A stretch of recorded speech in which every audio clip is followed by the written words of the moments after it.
같이 겸손하신 예수님, 겸손하신 예수님, 겸손하신 예수님. 이런 제목으로 은혜를 나누기 원합니다. 이사야서 9장 6절 말씀 같이 읽어보죠. 시작. 이는 한 아기가 우리에게 낳고 한 아들을 우리에게 주신 바 되었는데 그의 어깨에는 정사를 메었고 그의 이름은 기묘자라 모사라 전능하신 하나님이라 영존하신 아버지라 평강의 왕이라 할 것임이라. 하늘 아버지께서 이 땅에 한 아기를 주셨다. 한 아들이 그래서 이 땅에 태어났다. 그분이 바로 예수님이지요. 그분의 어깨에는 정사를 메었다는 말은 그분은 통치자라 그 말이에요. 그분이 전 우주를, 전 세계를 통치하시는 거죠. 그분의 이름은 원더풀, 놀라운 분이라. 기묘자라, 원더풀, 놀라운 분이고, 모사라는 말은 카운슬러, 우리를 상담해 주시고 인도해 주시는 분. 그분의 이름은 다시 전능하신 하나님, 전능하신 하나님. 예수님이 바로 전능하신 하나님이에요. 그분이 바로 영존하시는, 영원히 존재하시는 아버지라. 그분은 평강의 왕이라. 예수님이 우리 안에 충만하면 평강이 넘치는 줄로 믿습니다. 내 마음이 평안하고 이웃과의 관계에서 평강하고. 예수님, 이 땅에 오신 아기로 오신 예수님은 바로 전능하신 하나님이에요. 어떻게 하나님이 인간의 몸을 입고 이 땅에 오실 수 있느냐? 그것은 겸손하시기 때문에. 하나님이 어떻게 인간의 모습으로 오세요? 겸손하시기 때문에 그것이 가능한 거예요. 겸손은 자기를 낮추는 거예요. 예수님 당신을 낮추셔서 인간의 몸을 입고 이 땅에 오셨어요. 그리고 이 땅에 오실 때 그 모습을 잠깐 보면 누가복음 2장 7절에서 같이 읽어보죠. 시작. 첫 아들을 낳아 강보로 싸서 구유에 누였으니 이는 영원히 있을 곳이 없음이로라. 예수님이 땅에 오셨는데 그때 엄마가 가난했어요. 그리고 친아버지는 아니지만은 엄마의 남편, 양아버지 또는 의붓 아버지 요셉이 가난했어요. 그래가지고 여관에 있을 곳이 없어가지고 마국간에서 태어나셨어요. 하나님이신 그분이 마국간에 태어나셨는데 포대기로 싸가지고, 마국간이 더럽잖아요. 오줌도 있고 똥도 있고 막 더러우니까, 그래가지고 그 여물통에, 구유에 예수님은 놓이셨어요. 그래도 거기가 제일 깨끗하니까 예수님은 마국간에 태어나셨어요. 6.25 때도 아무리 어려워도 마국간에서 태어나는 사람은 없습니다. 여물통에 누여있는 아기는 없습니다. 예수님은 하나님이신데 이 땅에 오실 때에 마국간에 태어나셔서 포대기에 쌓여서 예수님은 여물통에 누워 계셨어요. 그 다음에 마태복음 2장에 보니까 같이 읽어보죠. 시작. 주의 사자가 요셉에게 현명하 이르되 헤롯이 아기를 찾아 죽이려 하니 일어나 아기와 그의 어머니를 데리고 애굽으로 피하여 내가 내게 이르기까지 거기 있으라 하지. 동방 박사들이 별을 보고 예수님을 찾아왔어요. 메시아가 태어났어요. 구원자가 태어났어요. 그래가지고 별을 보고 찾아서 예루살렘까지 왔어요.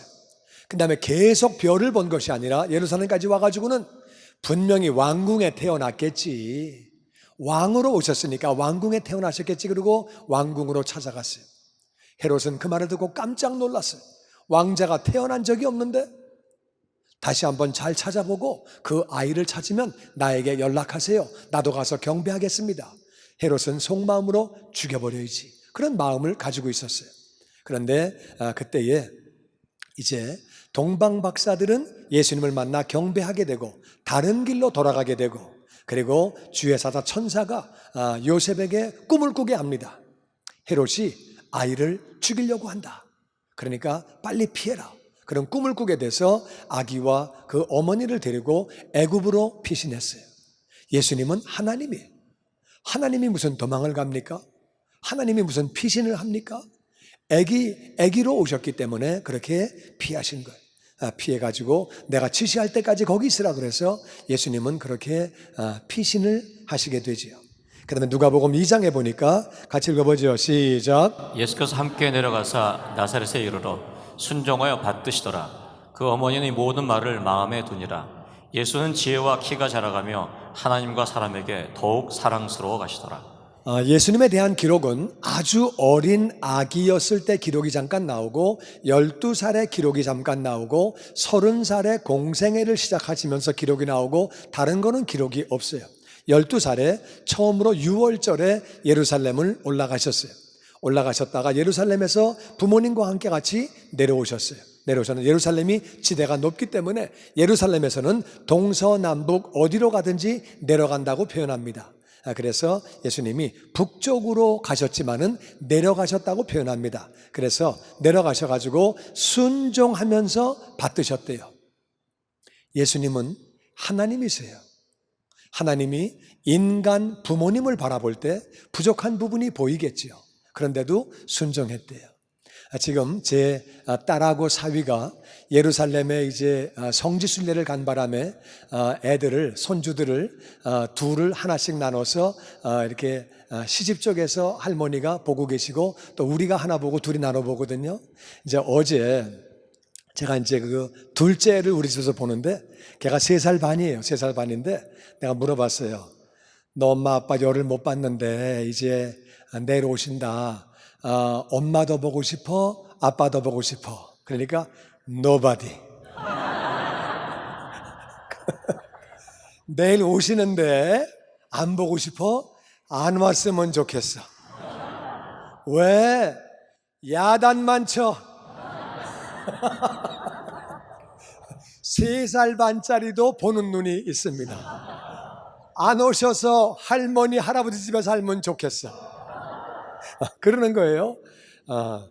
근데 예수님이 그 어머니를 보시고 아버지를 보실 때 그분들은 죄인이에요, 다. 물론 마리아가 신앙이 귀한 분이지요. 다 귀하니까 거기서 이렇게 태어나게 하셨을 텐데 그래도 하나님의 입장에서 볼 때는 부족한 게 보이겠지요. 그런데도 죄인인 인간들에게 예수님이 순종하셨대요. 그리고 받드셨대요.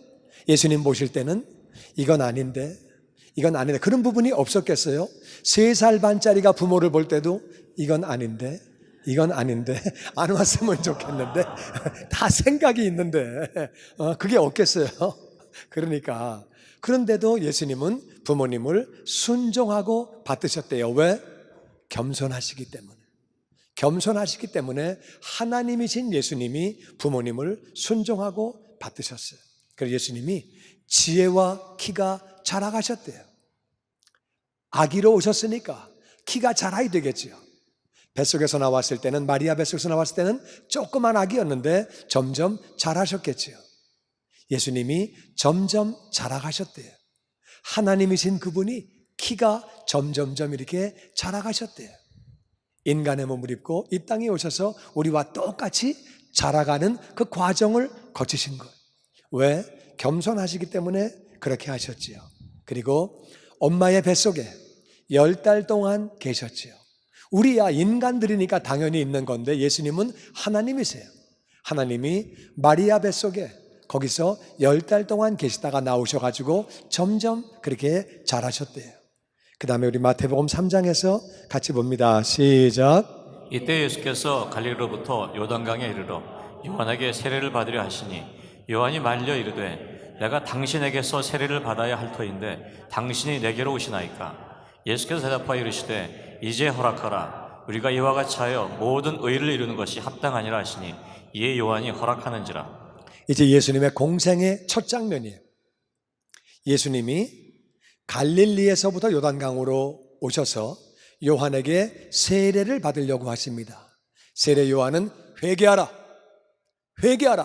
네가 주인 되어 살아온 삶을 회개하고 뉘우쳐라. 그렇게 하면서 회개의 세례를 베풀었어요. 예수님이 세례를 받으려고 오신 거예요. 세례 요한은 예수님이 구원자인 걸 알았어요. 하나님의 아들인 것을 알았어요. 성령님이 가르쳐 주셔가지고 세례 요한이 유일하게 예수님을 알고 있었던 사람이에요. 세례를 받으려고 할 때 요한이 깜짝 놀라면서 아이고 제가 주님 앞에 세례를 받아야죠. 어떻게 주님이 저에게 세례를 받습니까? 말도 안 됩니다. 어떻게 당신이 저에게로 옵니까? 이건 아니죠. 그랬더니 예수님이 그렇게 해라. 이제 허락해라. 우리가 이와 같이 하여 모든 의를 이루는 것이 합당하니라. 다 같이 모든 의를 이루는 것이 합당하니라. 합당하니라. 이게 무슨 말이에요? 우리는 다 죄인이에요. 죄인인데 우리가 의인 되려면은 누군가가 우리의 죄를 짊어지고 대신 죽어야 돼. 우리의 죄를 대신 짊어지고 세례 먼저 받으시는 것. 그렇게 해서 우리를 의인 만드시려고 뿐만 아니라 하나님은 공의로운 분이에요. 하나님은 사랑이 많으시지만 죄 있는 자를 죄 없다고 하실 수 없는 분이에요. 그래서 하나님의 공의를 만족하려면 누군가가 우리의 죄를 짊어지고 대신 죽어야, 그래야지 우리의 죄가 용서를 받게 되고 하나님은 우리를 사랑하시고 천국 데려가실 수 있는 거지요. 하나님의 공의를 만족하기 위해서 우리의 죄를 다 짊어지신 예수님, 세례를 받으시면서 이렇게 해라. 그래야 모든 의가 다 이루어진다. 하나님 아버지 보실 때에 의가 이루어지는 것이고, 그리고 죄인들의 죄를 내가 다 짊어져야 그들이 의로운 자가 된다고, 이렇게 하라고 말씀하시는 것. 여러분, 우리는요, 내가 남의 죄를 뒤집었으면 얼마나 원통합니까? 내가 한 거 아닌데 내가 했다고 사람들이 막 그러면은 얼마나 속상해요. 내가 한 거 아닌데 진짜 왜 그래? 나 한 거 아니라고 막 우리는 악착같이 항변할 것. 예수님은 예수님의 죄가 아니에요. 남의 죄를 다 뒤집어 쓰시면서 그렇게 세례를 받으셨어요. 그렇게 하라고. 어떻게 그렇게 하실 수 있느냐? 겸손하기 때문에 그렇게 하실 수 있는 것. 누가복음 9장 말씀에 같이 읽어보죠. 시작. 예수께서 이르시되 여우도 굴이 있고 공중에 새도 집이 있으되 인자는 머리를 곳이 없도다 하시고. 예수님은 공생애를 사실 때에 가난하게 사셨어요. 가난한 부모 밑에 태어나시고 가난하게 사셨어요. 왜냐하면은 너희가 예수 그리스도의 은혜를 알거니와 부요하신 분으로 가난하게 되신 것은 우리를 부요하게 하려 하심이니라. 우리의 죄를 짊어지신 것뿐만 아니라 가난도 짊어지시기 위해서 가난하셨어요. 얼만큼 가난하셨느냐? 주무실 곳이 없었어요. 오늘날로 말하면 노숙자예요. 예수님 말씀하십니다. 여우도 굴이 있다. 공중의 새도 다 집이 있다. 나는 머리둘 곳이 없다. 예수님은 이 땅에서 가난하게 사셨어요. 예수님이 부자로 사셔도 누구도 말하지 않아요.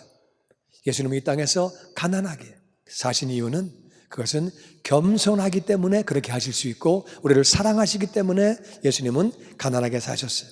그리고 마태복음 20장 말씀에 같이 읽죠. 시작. 인자가 온 것은 섬김을 받으려 함이 아니라 도리어 섬기려 하고 자기 목숨을 많은 사람의 대속물로 주려 함이니라. 많은 사람은 섬김을 받으려고 합니다. 섬김받는 것을 좋아합니다. 섬기는 것은 누구나 별로 좋아하지 않습니다. 예수님은 나는 섬기려고 왔다. 나는 섬김을 받으려고 온 것이 아니다. 예수님은 하나님이에요. 마땅히 찬양을 받으셔야 하고 섬김을 받으셔야 하는데 나는 섬기려고 왔다고 말씀하시고, 섬기는 차원이 아니라 많은 사람을 위하여 대신 죽으려고, 내 목숨을 내놓으려고 그렇게 오셨다고 말씀하셨어요. 예수님은 겸손하셔서 예루살렘으로 입성하실 때에 새끼 나귀를 타고 들어오셨어요. 말 타고 멋있게 들어와도 누가 뭐라고 안 할 텐데 겸손해서 나귀 새끼를 타셨다고 성경은 기록하고 있습니다. 제자들의 발을 씻겨주셨어요. 예수님은 제자들의 선생님이에요. 그리고 하나님이에요. 죄인들 앞에 무릎을 꿇고 하나님이신 그분이 죄인들의 발을 다 씻겨주셨어요.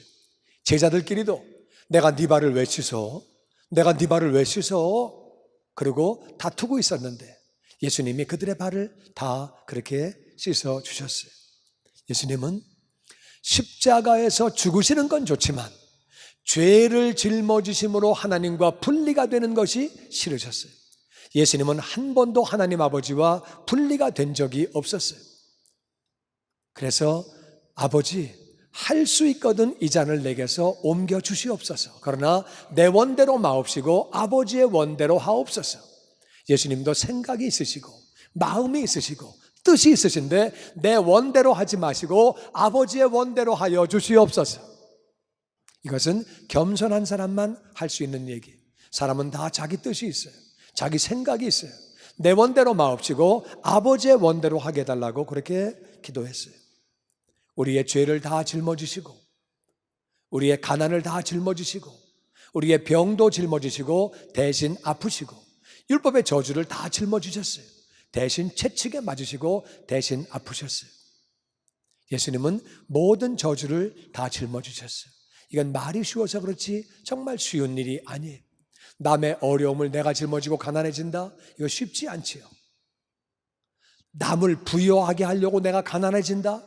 이건 내가 남을 잘 살게 하는 건 좋은데 나도 웬만큼 살고 나도 잘 살면서 잘 살게 해야지. 나는 가난해지면서, 나는 아프면서, 나는 죄를 짊어지고 내가 저주를 받으면서 남을 살게 하려고 그렇게 하는 건 쉬운 일이 아니에요. 이것은 예수님이 겸손하기 때문에 하실 수 있는 거예요. 그러면서 돌아가시면서 영혼을 아버지 앞에 맡겼어요. 아버지여, 내 영혼을 부탁합니다. 내 영혼은 어떻게 됩니까? 이제 내 영혼은 어떻게 되는 거예요? 그렇게 하지 않으셨어요. 겸손하셔서 내 영혼을 아버지 앞에 부탁한다고, 그리고 돌아가셨어요. 돌아가신 다음에는 남의 무덤에 묻히셨어요. 이건 정말 자존심이 상하는 일이죠. 남들 다 있는 무덤도 없으셔가지고 남의 무덤에 묻히셨어요. 그렇게 하실 수 있었던 것은 예수님은 겸손하신 분이기 때문에 그렇게 하실 수 있었어요. 빌립보서 2장 5절은 이렇게 말합니다. 같이 읽죠. 시작. 너희 안에 이 마음을 품으라. 곧 그리스도 예수의 마음이니 그는 근본 하나님의 본체시나 하나님과 동등됨을 취할 것으로 여기지 아니하시고 오히려 자기를 비워 종의 형체를 가지사 사람과 같이 되셨고. 빌립보 교회에 있는 교인들에게 사도 바울은 말합니다. 너희 안에 이 마음을 품어라. 예수님의 마음이다. 예수님 마음이 없으면 가정이 복잡해집니다. 예수님 마음이 없으면 교회도 복잡해집니다. 예수님 마음이 없으면 사회도 복잡합니다. 왜? 대접을 받아야 되니까. 내가 자리를 차지해야 되니까. 그래서 다투고 어려움이 생기는 거예요. 예수님 마음을 가지면은 섬기려고 하죠. 내가 겸손해지고 낮추려고 하죠. 낮춰지는데 싸움이 납니까? 낮춰지는데 어려움이 있어요. 내가 섬기려고 하면은 그러면 문제가 없어지는 거죠. 너희들 마음, 그 가운데 예수님 마음을 가져라. 그분은 어떤 마음이냐? 그분은 근본적으로 하나님의 본체 하나님이시다. 그분은 하나님이신데 하나님과 동등됨을 취할 것으로 여기지 아니하시고 오히려 자기를 비워서 겸손해져서 낮아져서 종의 형체를 가지사 사람들과 같이 되셨다. 나는 저와 여러분에게 예수님 마음이 충만하기를 주의 이름으로 축원합니다. 아멘. 8절 말씀 같이 읽어보죠. 시작. 사람의 모양으로 나타나사 자기를 낮추시고 죽기까지 복종하셨으니 곧 십자가에 죽으심이라. 이러므로 하나님이 그를 지극히 높여 모든 이름에 뛰어난 이름을 주사. 예수님은요, 겸손하셔서 하나님이신데 사람의 모양으로 나타나셨어요. 낮추셨어요. 그리고 죽기까지 아버지에게 복종하셨어요. 그리고 그 죽음도 부끄러움과 수치와 조롱과 모욕과 고통의 십자가에서 죽으셨어요. 그랬더니 하나님이 예수님을 지극히 높여서, 그렇게 높이셔서 모든 이름 위에 뛰어난 이름, 모든 이름 위에 뛰어난 이름으로 그렇게 만들어 주셨어요. 10절 말씀 같이 읽어보죠. 시작. 하늘에 있는 자들과 땅에 있는 자들과 땅 아래 있는 자들로 모든 무릎을 예수의 이름에 꿇게 하시고 모든 입으로 예수 그리스도를 주라 시인하여 하나님 아버지께 영광을 돌리게 하셨느니라. 그래서 하늘에 있는 자들, 하늘에는 천사가 있고 하늘 아버지도 하늘에 계시죠. 하늘 아버지도 예수님에게 히브리서에 보니까 주님이라고 오른편에 앉게 하시고 높여드리는 모습이 나옵니다. 하늘 아버지가 예수님을 향하여 주님이라고 부르시는 모습이 나옵니다. 땅에 있는 모든 인생들, 땅 아래에 있는 자들은 이미 죽은 영혼들, 그리고 또 모든 마귀와 귀신들을 또한 의미하죠. 모든 이름으로 그 이름을 예수의 이름 앞에 꿇게 하시고 모든 입으로 예수 그리스도를 주님이라고 시인하게 해주셨죠. 낮추니까 끝이 아니라 그 말이에요. 낮아지니까 하나님이 높여주시는 거예요. 할렐루야. 낮아지고 겸손해지면 존귀한 자가 되어지는 줄로 믿습니다. 아멘. 우리는 그 원리를 잘 알아야 돼요. 사탄은요, 높아가려고 그래요. 사탄은 원래는 잘 아시는 대로 하나님의 천사예요. 가장 하나님 옆에서 하나님을 찬양했던 가장 아름다운 천사였어요. 하나님이 제일 옆에서 가장 가까운 데서 하나님을 찬양하게 하시고 그랬던 천사인데 어느 날 이 사탄이 생각이 바뀌었어요. 왜 하나님만 하나님해? 나는 하나님 되면 안 돼? 나도 하나님 될 거야. 나도 비길 거야. 맘먹을 거야. 나도 하나님이야. 그래가지고 그렇게 아름다웠던 천사가 그렇게 사탄이 되고 마귀가 된 거예요. 아담과 이브도 마찬가지. 하나님이 아담과 이브를 너무너무 사랑하셨어요. 이 우주를 만드시고, 여러분, 그 많은 별이 왜 필요합니까? 그 많은 그 넓은 우주가 수십억 광년을 날아가도 끝이 없는 그 우주가 왜 필요합니까? 밤하늘에 아름다운 별들을 만들어 주시려고, 그 별들을 쫙 만들어 주시고, 에덴 동산 만들어 주시고, 그 많은 과일 채소 다 만들어 주시고, 너무 좋은 곳에 아담과 이브를 살게 하셨어요. 그들은 행복하고 아름답게 살았어요. 그랬던 그들에게 마귀가 찾아왔어요. 하나님과 같이 될 수 있어. 네가 주인 되는 거야, 네 인생에. 그러면 너무 좋거든. 저 선악과 먹어봐. 하나님처럼 돼. 그거 알고 못 먹게 하시는 거야. 먹어봐. 네가 주인 돼. 네 인생에 네 뜻대로 사는 거야. 네 마음대로 사는 거야. 마귀가 속였어요. 그래서 아담과 하와가 선악과를 먹게 됐어요. 나도 하나님과 같이 되리라. 교만한 마음이 들어갔어요. 그때부터 인간에게는 어려움이 생긴 거예요. 그 전까지 아담과 이브는 행복하게 살았어요. 사랑하면서 아름답게 살았어요. 교만한 마음이 들어가니까 서로 원망하고 불평하고 싸우고, 내가 커, 내가 더 커, 내가 잘났어, 내가 더 잘해, 서로 다투게 되고 미워하게 되고, 그렇게 인간 문제에 여러 가지 어려움이 찾아오게 됐어요. 우리는 우리 위치를 알아야 돼요. 하나님은 하나님이시고 우리는 사람이, 우리가 더 겸손할 때 아름답게 살게 되는 거예요. 여러분, 인간의 문제는 교만에서 오는 것입니다. 교만이 없어지면 정말 우리 마음이 얼마나 평안하고 얼마나 좋은지. 또 성경은 이렇게 말합니다. 잠언 3장 말씀에 같이 한번 읽어보죠. 시작. 진실로 그는 거만한 자를 비웃으시며 겸손한 자에게 은혜를 베푸시나니. 하나님은요, 거만하고 교만한 사람 비웃으신대요. 네가 네 자신 믿고 설치냐? 네 자신 믿고 까부냐?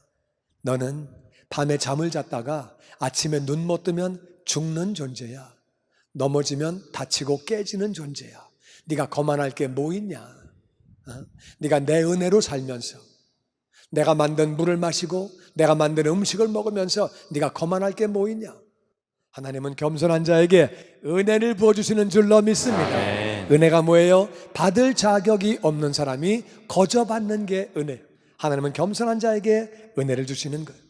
18장 12절 말씀에 시작. 사람의 마음의 교만은 멸망의 선봉이요 겸손은 존귀의 앞잡이니라. 사람이 교만하면은 그 사람은 멸망하는 거예요. 교만하기 때문에 금방 멸망이 따라오는 거예요. 그러니까 멸망 앞에는 교만이 가는 거예요. 교만하기 때문에 멸망이 따라오고, 겸손한 사람은 존귀한 자가 되어지는 줄로 믿습니다. 다시 겸손은 존귀의 앞잡이. 그러니까 겸손이 앞서갈 때에 존귀가 따라오게 되는 줄로 믿습니다. 존귀한 자, 정말 귀한 사람이 되어지는 거죠. 22장 4절 말씀에 같이 읽죠. 시작. 겸손과 여호와를 경외함의 봉은 재물과 영광과 생명이니라. 겸손한 사람은 하나님을 경외합니다. 내 위치를 아니까 하나님을 경외하게 되죠. 겸손함으로 하나님을 경외하게 되는 사람은 그 보응을 받게 되는데, 다시 재물과 영광과 생명이니라. 겸손함으로 재물과 영광과 생명이 넘치게 되기를 주의 이름으로 축원합니다. 29장 23절 말씀에 같이 시작. 사람이 교만하면 낮아지게 되겠고 마음이 겸손하면 영예를 얻으리라. 하나님은 교만한 자들을 싫어하세요. 교만한 자들을 낮아지게 만들고 망가지게 만드시는 거예요. 겸손하면 영예를 얻게 되는 줄로 믿습니다. 겸손한 사람은요, 그런 사람은 마땅히 받을 것도 받지 않습니다. 괜찮습니다. 저는 괜찮습니다. 그리고 자기의 권리도 포기합니다. 그리고 남을 높입니다. 교만한 사람은요, 나는 당연히 이런 대접을 받아야 돼. 우리 집에서, 우리 교회에서, 나는 내 일터에서 이런 대접을 내가 받아야 돼. 나를 어떻게 생각하길래 그런 말을 해? 나를 어떻게 생각해서 그런 대접을 해? 날 뭘로 보냐고? 이 교만한 사람이에요. 겸손한 사람은 감사합니다. 내가 이런 대접받는 것도 정말 감사한 일이고 나는 더 부족한 사람인데, 그래서 겸손한 사람은 감사할 줄 알아요. 교만한 사람은 감사를 몰라요. 그러니까 그 마음에 불평이 있고 원망이 있고 늘 다투게 되고, 겸손한 사람은 상대방을 올리고 높여주고 그렇게 하는 거지요. 내가 알아서 해. 난 내가 알아서 해. 겸손한 사람은 하나님 앞에 여쭙고 동료들과 소통하면서 이야기를 나누고, 교만한 사람은 내 뜻대로 합니다. 내 맘대로 합니다. 그리고 내 맘대로 안 되면 화를 내고 성질을 부리고, 내 뜻대로 안 되면 토라지고 삐지고 꼭 내 뜻대로 관철을 해야 되고, 이거는 교만한 사람들의 모습이에요. 여러분, 알게 모르게 우리가 교만한 사람이 아닙니까?